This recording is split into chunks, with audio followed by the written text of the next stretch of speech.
हज़रत अब्दुल्ला बिन उमर बिन आस रज़ियल्लाहु अन्हा से रवायत है कि रसूलुल्लाह सल्लल्लाहु अलैहि वसल्लम ने फरमाया, तुम्हारा इस ज़माने में क्या हाल होगा? या फरमाया, अनकरीब ऐसा ज़माना आने वाला है कि लोगों को खूब छान लिया जाएगा।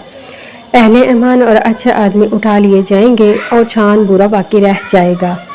बेदीन और बेदिल लोग बाकी रह जाएंगे, जिनके अहद मवाइद में बेवफाई और अमानतों में ख़यानत होगी और इनमें इस तरह से इख्तलाफ हो जाएगा। आप सल्लल्लाहु अलैहि वसल्लम ने फरमाया, अपने हाथों की उंगलियों को एक दूसरे के अंदर डालकर दिखाया। सहाबा ने कहा, ए अल्लाह के रसूल सल्लल्लाहु अलैहि वसल्लम, तो हम क्या करें? आप सल्लल्लाहु अलैहि वसल्लम ने फरमाया, जो नेकी हो इस पर अमल पैरा होना और जो बुराई हो इससे दूर रहना और ख़ास अपनी इस्लाह की फ़िक्र करना और अपने आम लोगों को छोड़ देना।